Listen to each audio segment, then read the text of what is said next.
Hell was never silent, but tonight, it listened. It was a strange sensation for a realm defined by chaos. For eons, the infernal city had been a cacophony of agony, a symphony of screams conducted by a maestro who had long since grown deaf to the music. Lucifer stood upon a throne of obsidian and fire, the jagged black glass biting into his palms, though he felt nothing. He was the ruler of a kingdom born from defiance, the prince of the power of the air, the Adversary. Below him, the Phlegethon rivers twisted like living serpents of molten rock, carving paths through the blackened stone. The screams of the damned echoed endlessly, bouncing off the cavernous ceilings of the eternal cavern, rising up to his dais like the breath of a dying beast. Yet none of it stirred his heart. Time in hell was not measured in hours or days. It was measured in the erosion of the soul. And Lucifer's soul had eroded long ago, worn smooth like a river stone by the ceaseless tide of his own pride. He had rebelled against the tyranny of light, only to establish a tyranny of dark. He was the jailer, the judge, and the executioner. He remembered the war in heaven with the clarity of a fresh wound. He remembered the smell of burning ozone, the shatter of golden shields, the look of utter betrayal in Michael's eyes. He had been cast down for wanting freedom, for refusing to kneel. But as he sat upon his throne of spikes, looking out over a sea of tormented souls, he realized the terrible irony. He was the one kneeling now. He was a slave to his own kingdom, Lord Lucifer. The voice was a rasp, dry and brittle. It was Azazel, one of his lieutenants, a fallen angel, whose wings had been clipped, and whose face was a mask of loyal sycophancy. The souls of the seventh circle are restless, Azazel hissed, bowing low, his horns scraping the floor. They require attention. Lucifer didn't look at him. He stared into the flames. Let them scream, Azazel. It is what they are made for. It is what we are made for. In the border, my lord, the barrier thins. The light bleeds through. That made Lucifer's eyes narrow. The border between hell and the mortal realm was a volatile thing, but the light of heaven rarely breached it directly. The light, a traveler, Azazel spat the word. An intruder. They stand at the very gates of iron. They do not cross, but they wait. It was not the love of mortals, frantic and desperate. It was the love of ancients, deep and tectonic. It was a love that challenged the fundamental laws of the universe. It was a sin greater than rebellion. But love in hell is a crime that even the devil cannot hide. Azazel was not blind. The demons were not deaf. They saw their king leaving the court. They saw him standing at the border, looking not with the eyes of a predator, but of a lover. Rumors spread like wildfire. The king is weak. The king plans to surrender. The king is bewitched. And in heaven, the watchers saw. The seraphim, with their million eyes, peered through the veil and saw one of their own, a daughter of light, sitting in the dirt with the dragon. They saw her hand resting upon his. The hierarchy of heaven shuddered. War trembled on the edge of existence. The confrontation came on a day when the fires of hell burned hotter than they had in centuries. Lucifer stood in his throne room, but this time, he was not alone. A portal of pure, blinding white light tore open the ceiling of his cavern. Michael descended. The archangel was magnificent, terrifying. He held a sword of living plasma. His armor was gold and diamond. He landed on the obsidian floor with a crash that cracked the stone. Lucifer, Michael boomed, his voice shaking the foundations of the pit. Your transgression is known. She has done nothing, Lucifer replied, stepping forward, his own sword, a blade of shadow and flame, materializing in his hand. She is innocent. There is no innocence in consorting with the adversary, Michael declared. She is to return. She will be cleansed. Her memory of you will be burned away. She will be hollowed out and refilled with the light of the host. And if she refuses, Michael's eyes were cold, devoid of the humanity Aurelia possessed. Then she falls, and she becomes yours. But know this, brother, if she falls, heaven will declare war, not for the souls of men, but for her. We will burn this pit to the bedrock to retrieve her. It was the ultimatum. Aurelia was given a choice: return to heaven and forget him, or fall and doom them both to an eternity of war. Lucifer found her at the border. The sky above them was churning, swirling with the red storm of the archangel's arrival. He grabbed her shoulders, his grip desperate. You must go. Aurelia looked up at him. There were tears in her eyes, liquid silver. I will not leave you. It became a ritual. Every cycle, when the worlds aligned, she would return.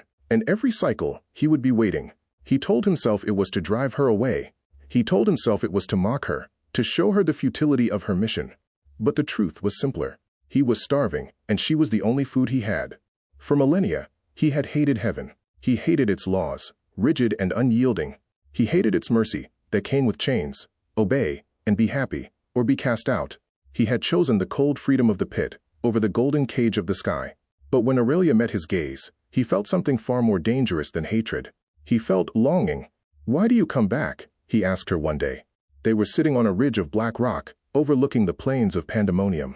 Below them, demons marched in endless pointless circles. "Because you are here," she said. "I am the enemy. You are the brother," she said. "You are the one who walked away.